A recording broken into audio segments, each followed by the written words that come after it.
Bienvenidos a una nueva clase de fisiología respiratoria de las clases virtuales del Grupo Atlas. Mi nombre es Sebastián Cebrián y el día de hoy vamos a ver lo que respecta a fisiología respiratoria en algunas situaciones especiales.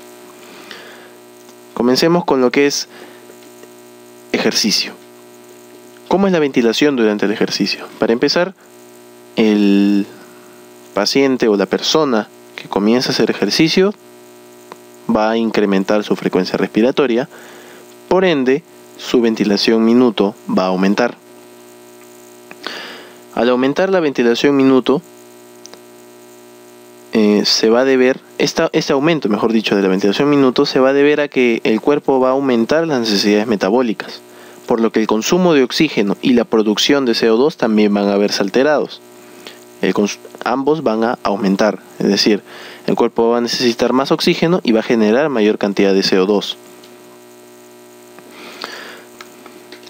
Y uno podría pensar, bueno, como hay aumento de consumo de oxígeno, va a bajar los niveles de oxígeno. Y como hay aumento de CO2, el cuerpo entra en acidosis y por lo tanto aumenta más la frecuencia respiratoria. Y ese es el estímulo para aumentar la frecuencia respiratoria, la acidosis y la baja de oxígeno. Pero no es así. Como ven en esta imagen, esto es más para atletas, o sea, personas que hacen ejercicio constante y están entrenados, pero se aplica también a pacientes que no hacen ejercicio regularmente. Como ven en la imagen, las presiones de oxígeno, de CO2 y el pH no varían de manera muy abrupta como para decir que es un estímulo potente en la respiración. Entonces, si ese no es el estímulo, ¿cuál va a ser el estímulo para que el cuerpo comience a incrementar su frecuencia respiratoria? Porque de alguna manera yo tengo que comandarle, sea voluntariamente a través de la corteza o involuntariamente, para que aumente su frecuencia y por lo tanto puede incrementar el consumo de oxígeno. ¿Cuál va a ser esto? Hay dos mecanismos que se crean. Uno es el mecanismo neurogénico. Se cree que la actividad que proviene de los músculos que estén haciendo ejercicio en ese momento van a enviar vías ya sea a los nervios espinales o al tronco encefálico. De esa manera van a incrementar la frecuencia respiratoria. Le van a enviar señales ya sea a la médula o al tronco encefálico, como ya lo hemos visto en una clase anterior. Cuáles son las vías y cuál es el mecanismo o las zonas respiratorias que tiene el tronco encefálico.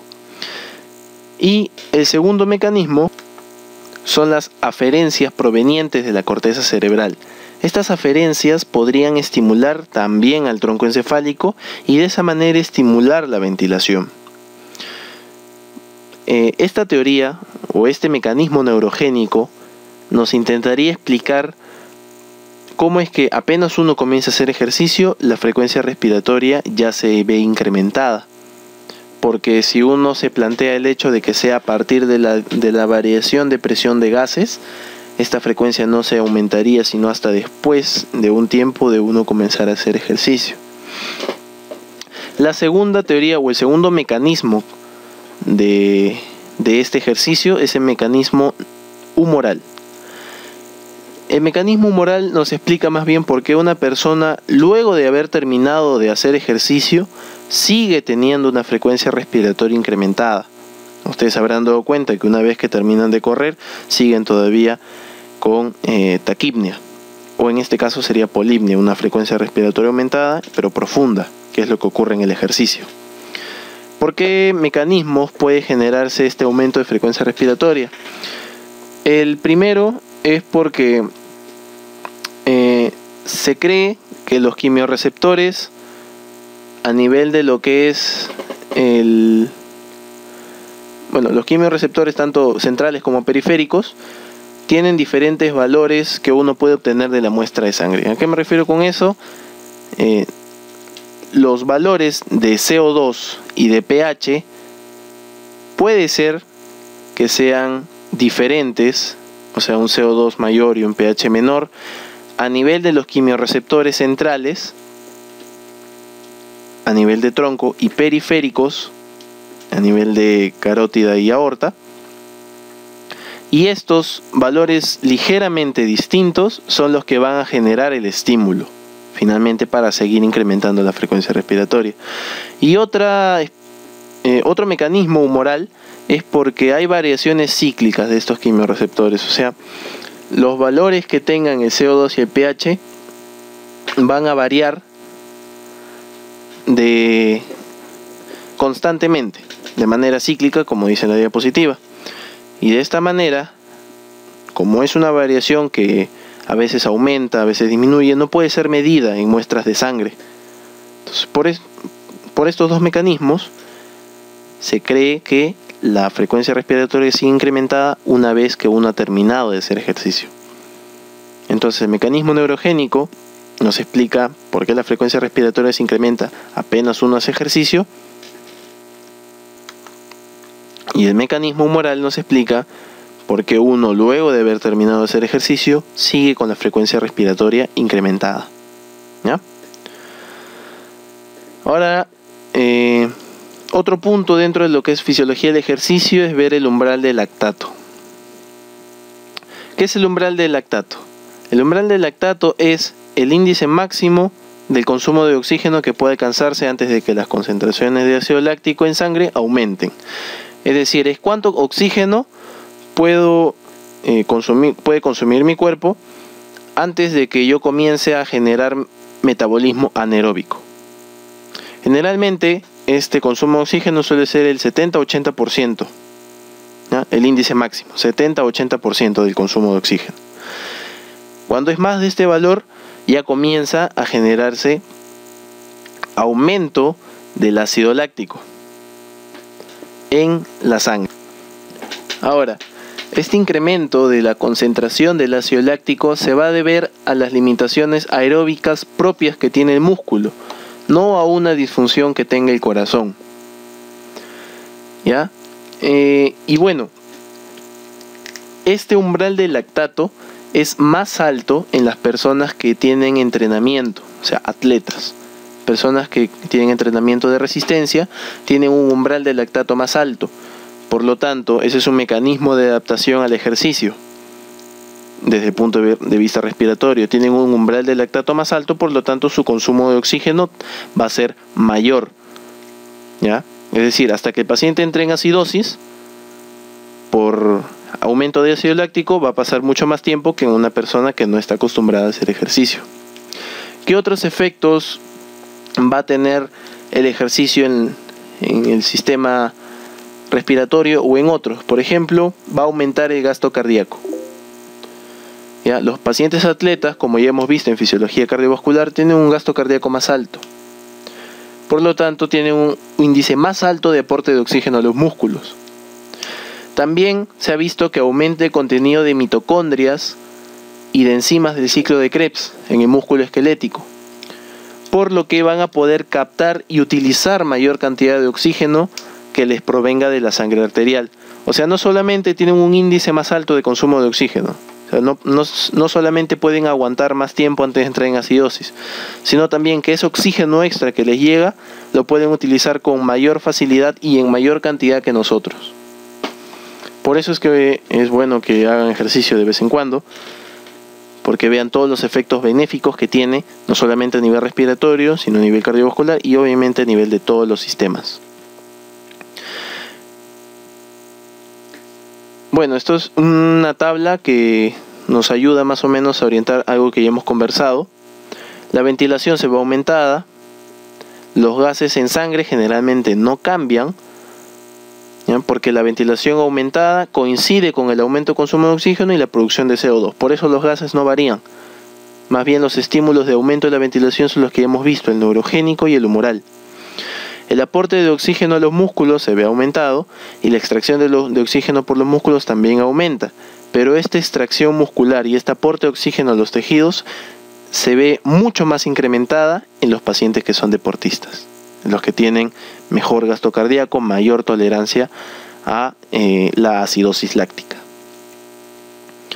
Entonces, ya hemos acabado con lo que es fisiología de ejercicio. Ven, es un tema sencillo, que deben saber esos puntos importantes nada más. Si quieren profundizar, los invito a leer cualquier libro de fisiología del ejercicio. El Guyton tiene un segmento entero de fisiología del ejercicio. Y bueno, otros libros más que pueden ser de rehabilitación o hay libros propios de fisiología del ejercicio también. Ahora vamos a hablar de la aclimatación en altura, es decir, a altitud elevada. Como ya hemos mencionado en clases anteriores, la presión de un gas o la suma de la presión de varios gases me va a dar una presión total, que vendría a ser la ley de Dalton. Pero esta presión total, que vendría a ser la presión ambiental, que a nivel del mar, como hemos dicho, es 758, para redondear 760. Esta presión va a ir disminuyendo conforme yo incremente mi altitud.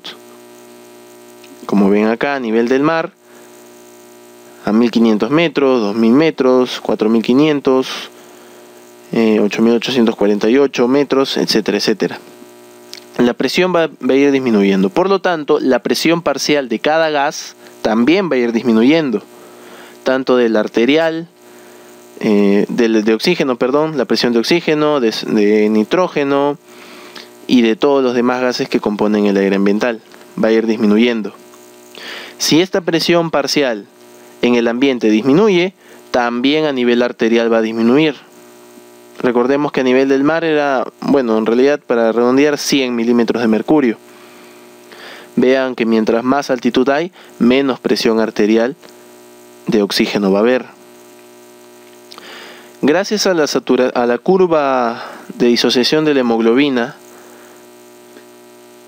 las grandes variaciones de presión no alteraban significativamente la saturación de la hemoglobina, por lo que a grandes alturas, con pocas presiones, podemos soportar todavía con una saturación más o menos aceptable. Recordemos que 90 era nuestro punto de corte, porque ahí la presión era de 60, ¿ya? Pero más allá, ya la saturación va bajando rápidamente, conforme vamos disminuyendo la presión de O2.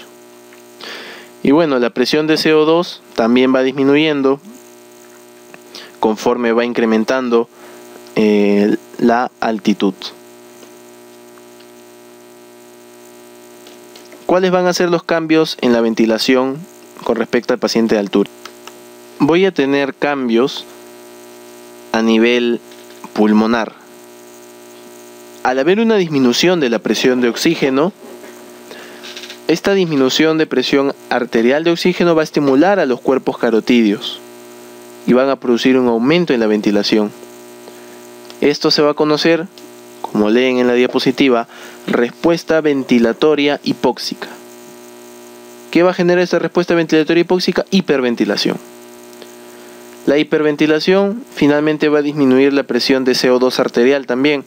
Por eso es que a mayor altura la presión de CO2 arterial va disminuyendo.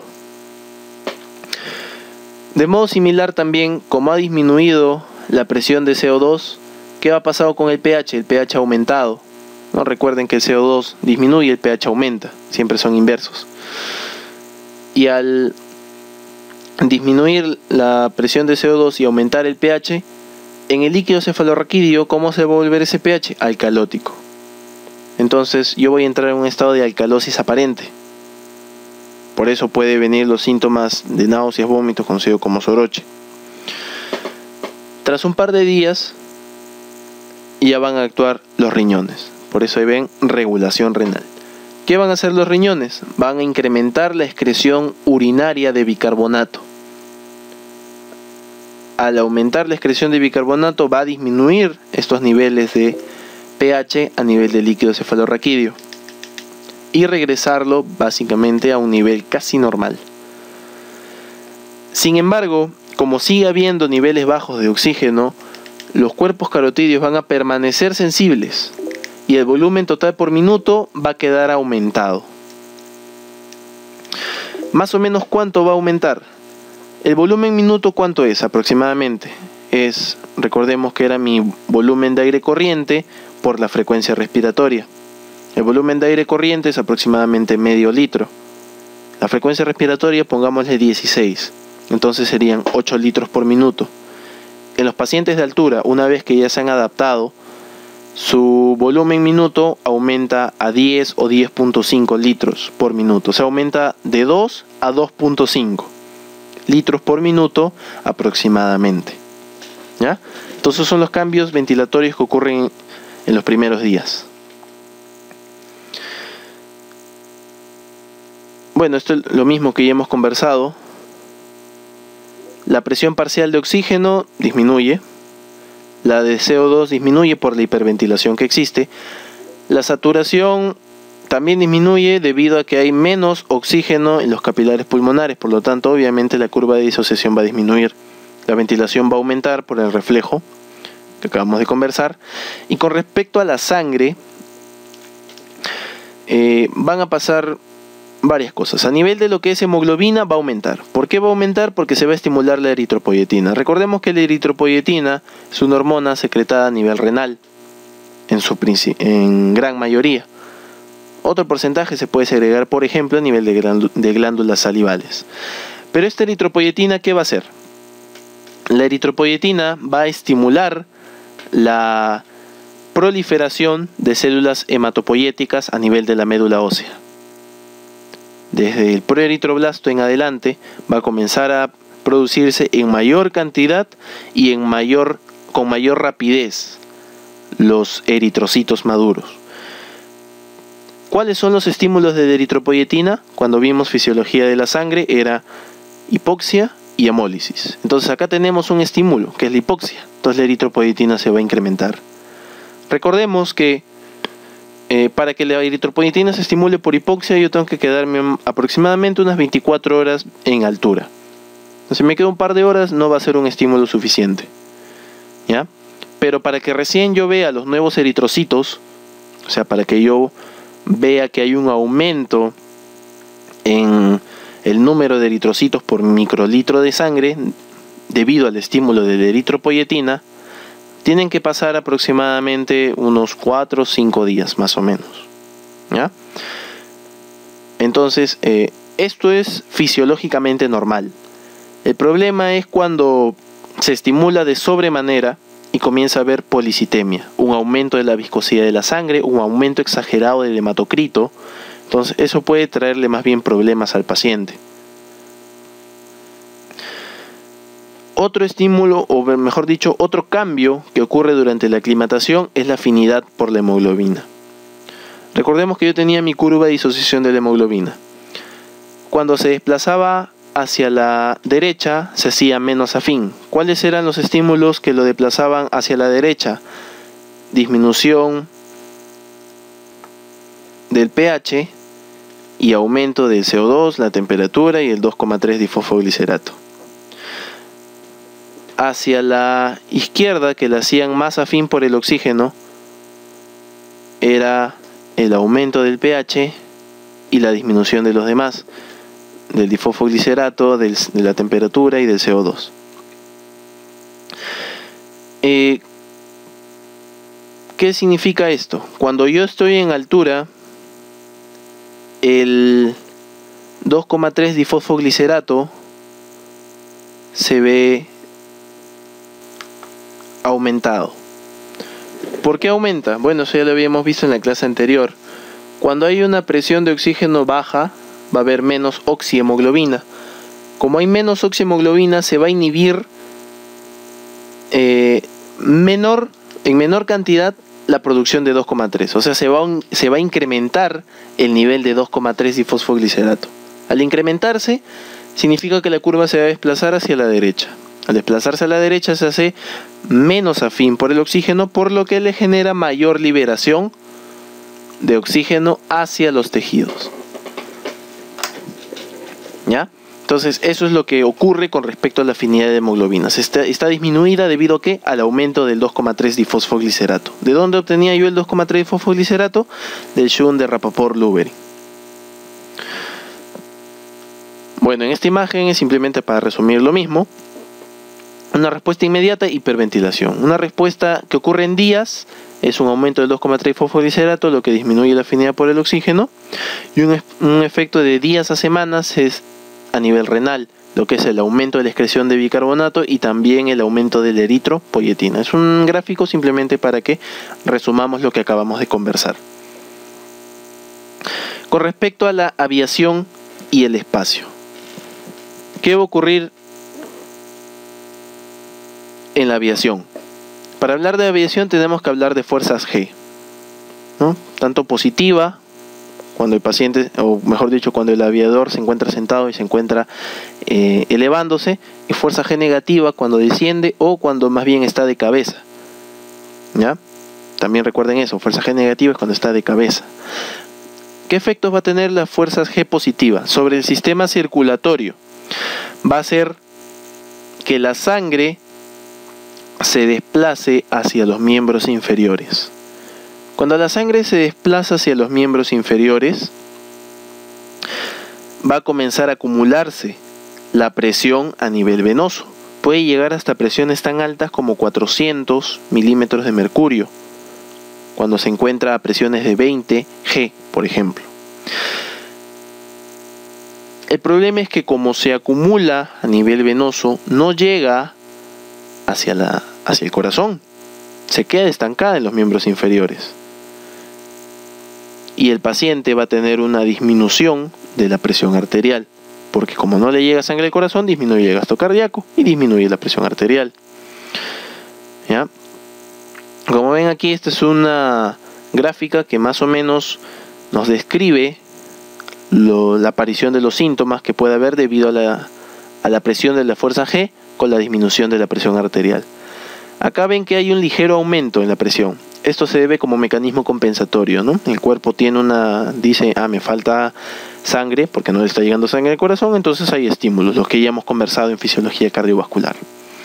Entonces, cuando el aviador no está entrenado, o cuando descompresión rápida, un aumento rápido del ascenso, el paciente puede tener síntomas tipo convulsivos o tipos desvanecedores, porque va a tener tipos sincopales, mejor dicho, porque va a tener una disminución de la presión arterial. Y otro efecto que tiene es sobre las vértebras. Se dice que así sea por pocos segundos, un aumento muy intenso y muy rápido de las fuerzas G va a generar ruptura vertebral. ¿Ya?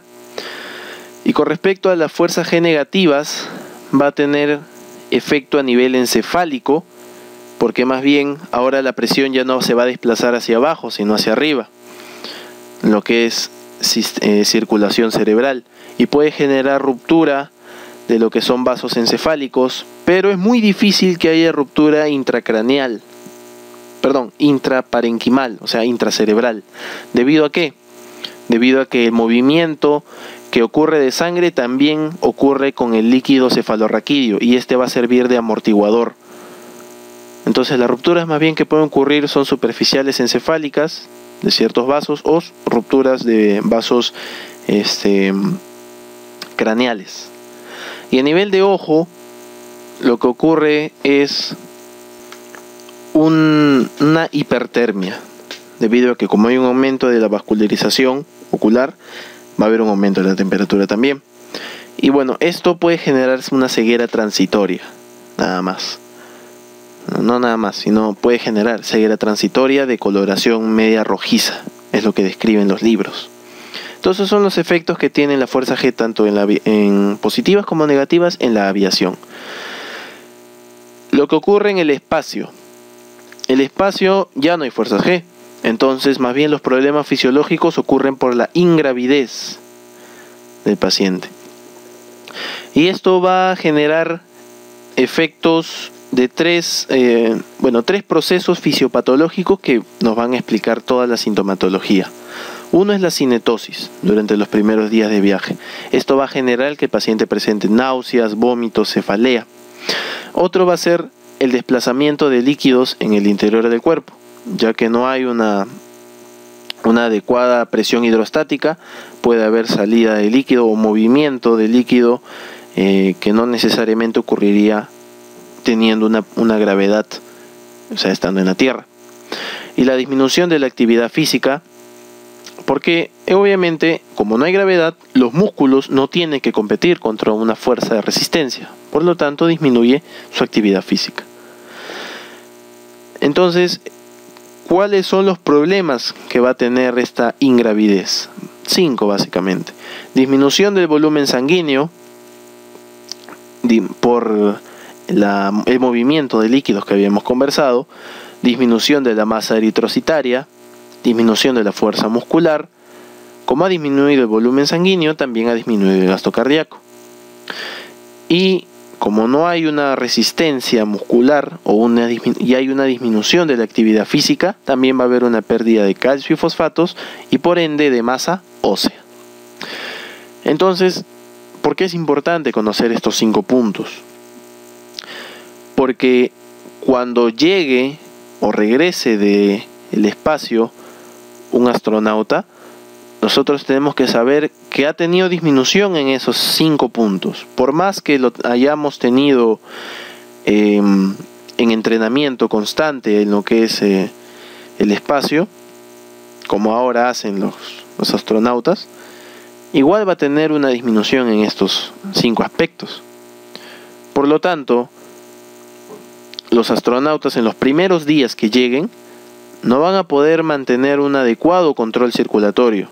Por eso es que hay algunos que son recién ingresados, que no tienen resistencia, que no están muy entrenados, ni siquiera pueden mantenerse de pie, porque se paran, no tienen fuerza muscular. Intentan mantener la fuerza muscular, no tienen cómo nutrirlo porque su gasto cardíaco está por el piso. Entonces ni siquiera se pueden mantener de pie y tienen que adecuarse a estos cambios, tienen que reajustar sus sistemas. ¿Ya? Entonces, estos son los 5 problemas fisiológicos que tiene la ingravidez en el espacio.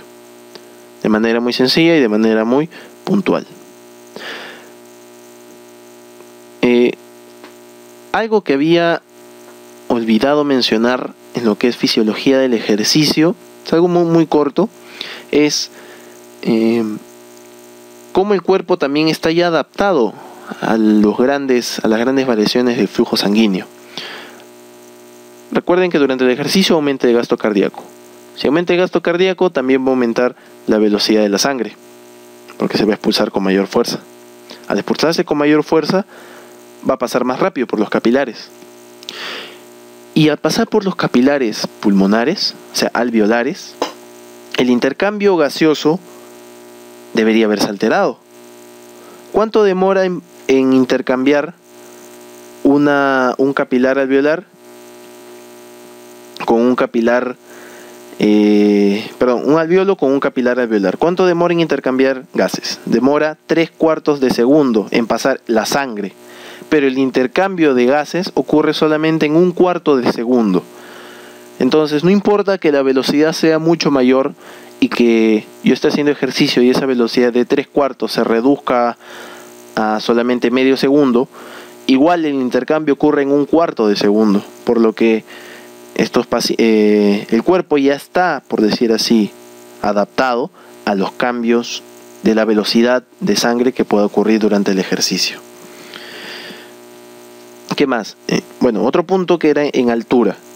En altura, ya de por sí, los pacientes de altura tienen una hipertensión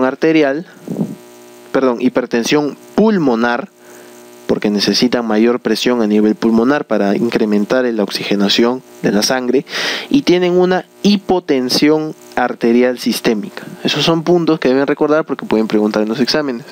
Hay hipertensión pulmonar e hipotensión arterial. ¿Ya? Entrando a lo que es buceo, tenemos que recordar que por cada 10 metros que un paciente disminuye, va a aumentar una atmósfera, o sea, 760 milímetros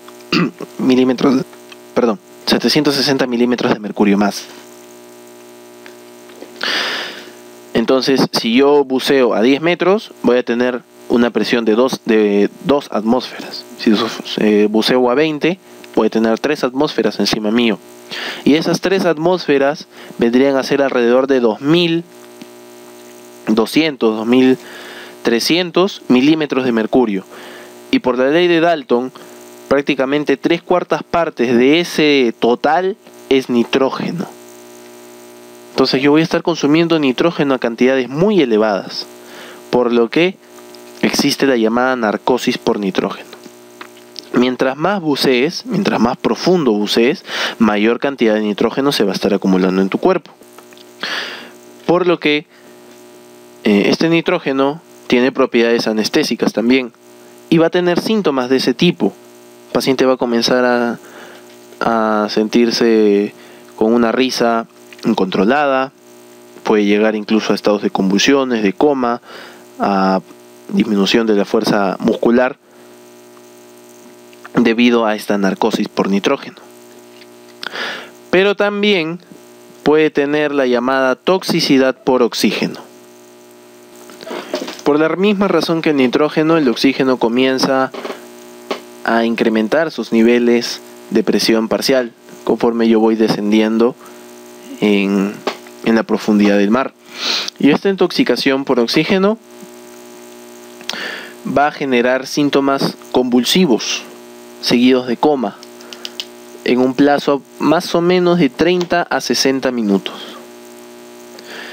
Estas convulsiones pueden ser mortales en el caso de que el paciente esté bajo el mar y comience a convulsionar, porque al comenzar a convulsionar va a incrementar las necesidades de oxígeno, va a aumentar la toxicidad y va a ser un ciclo que prácticamente va a matar al buzo. Otros síntomas que puede tener, por ejemplo, náuseas, calambres, trastorno de visión y desorientación también. ¿Ya? ¿Y qué más?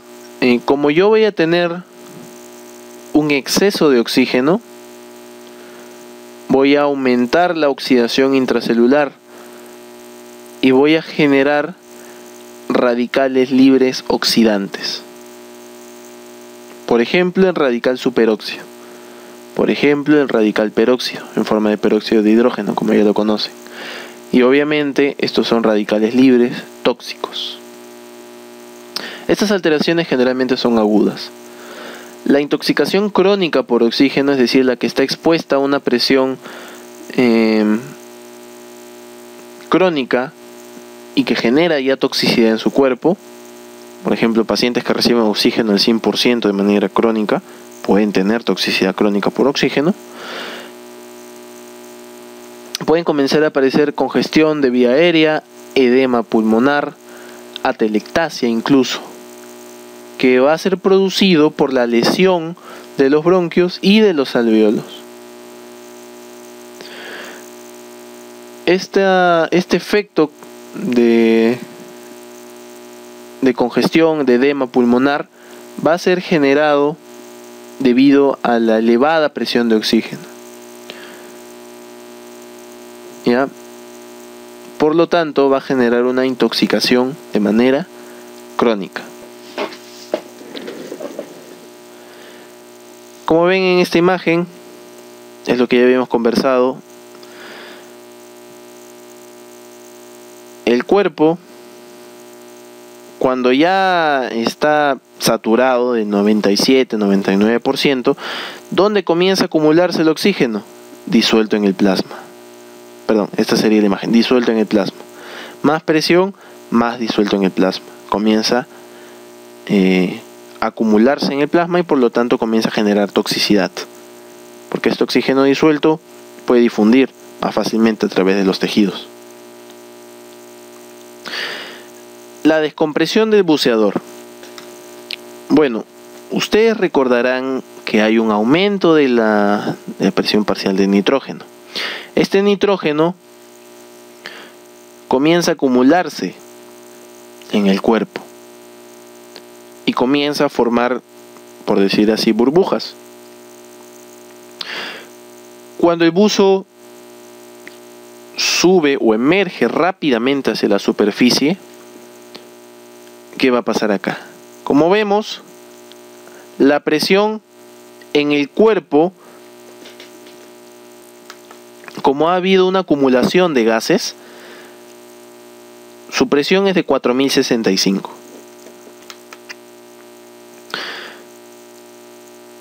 Y antes de la descompresión, la presión externa era de 5000. milímetros de mercurio. Cuando yo me descomprimo súbitamente, la presión de acá no se ha regulado todavía, porque el cuerpo tiene que comenzar a expirar poco a poco el nitrógeno, poco a poco el oxígeno que está generando. En cambio, en el aire ya se descomprimió, el nitrógeno está en 600, entonces hay una presión de 760, que es la normal, una atmósfera. Como hay esta diferencia tan grande de presiones, el nitrógeno va a comenzar a salir y se va a comenzar a precipitar y va a formar burbujas reales a nivel sanguíneo. Esas burbujas de nitrógeno van a viajar y van a formar émbolos gaseosos, que se pueden generar tromboembolismo a nivel pulmonar, a nivel cerebral, a nivel renal, y pueden generarle la muerte al paciente. Por lo tanto, la descompresión, en el caso de los buzos, tiene que ser gradual. Yo no puedo subir 10 metros, esperarme 10 minutos y subir otros 10 metros. Tengo que esperar una hora, unas 3, 4 horas. En total, si he bajado unos 60 metros aproximadamente. Entonces, esas son tablas de descompresiones que ya lo ven lo que es la Armada de los diversos países. Bueno, la Armada de Estados Unidos describió una tabla de descompresión para buzos y esa es la que utilizan generalmente, ¿ya? Son tablas de descompresión que ya están especificadas. ¿Y por qué las han armado? Justamente por este proceso fisiológico. Si yo emerjo rápidamente hacia la superficie, el nitrógeno acumulado en mi cuerpo va a comenzar a precipitarse, van a formarse burbujas, van a formar émbolos que van a viajar hacia el cuerpo. Entonces, esos serían los puntos más importantes en cuanto a ejercicio, altura, aviación, espacio y buceo. En el adulto mayor, solamente tenemos que recordar estos puntos importantes. Hay disminución de la movilidad de la caja torácica porque ya hay una fatiga muscular. Hay disminución del intercambio del aire porque hay una fibrosis fisiológica que ocurre a nivel parenquimal y hay una arteriosclerosis capilar que puede generar una alteración de la difusión. La frecuencia respiratoria aumenta. El volumen residual también aumenta en los pacientes adultos mayores, por lo tanto su capacidad vital va a disminuir. Y el volumen expiratorio forzado del primer segundo va a disminuir de 0,2 a 0,3 litros por cada año que pase. ¿Ya? Esos son los puntos importantes que deben saber con respecto a los cambios fisiológicos a nivel respiratorio del adulto mayor. En el caso del embarazo, tenemos que tener en cuenta estos datos. Bueno, estos datos son sacados del libro de apuntes médicos, o sea, el Alvarado de obstetricia, pero generalmente no varían mucho en cuanto a lo que toman ese libro con respecto a otros. Entonces, me he basado en ese nada más. Si ustedes encuentran otra referencia bibliográfica que cambie en algunos puntos, pues están en todo su derecho de quedarse con esa. Yo les muestro las que yo utilizo y las que yo recuerdo, que son más fáciles para mí. El volumen de aire corriente aumenta medio litro aproximadamente. Los volúmenes de reserva expiratoria, inspiratoria y residual disminuyen. Pero como ha aumentado el volumen de aire corriente, la capacidad vital y la capacidad pulmonar total no van a variar. ¿Ya? Va a aumentar la ventilación pulmonar y va a haber una hiperventilación compensatoria en el caso de las mujeres embarazadas. Entonces, con eso llegaríamos al final de esta clase. Espero que se haya entendido, porque han sido varios puntos distintos que tenemos que tocar. Y bueno, les mando un saludo a todos. Como siempre, cualquier duda, escriban al inbox de Grupo Atlas página oficial, al Grupo Atlas Medical Students. Les trataremos de responder a la brevedad. Y les mando un saludo. Quedaría una clase más de fisiología respiratoria y comenzaríamos con el último segmento, que es fisiología digestiva. Muchas gracias. Mi nombre es Sebastián Cebrián. Esto es el Grupo Atlas, clases virtuales. Chao.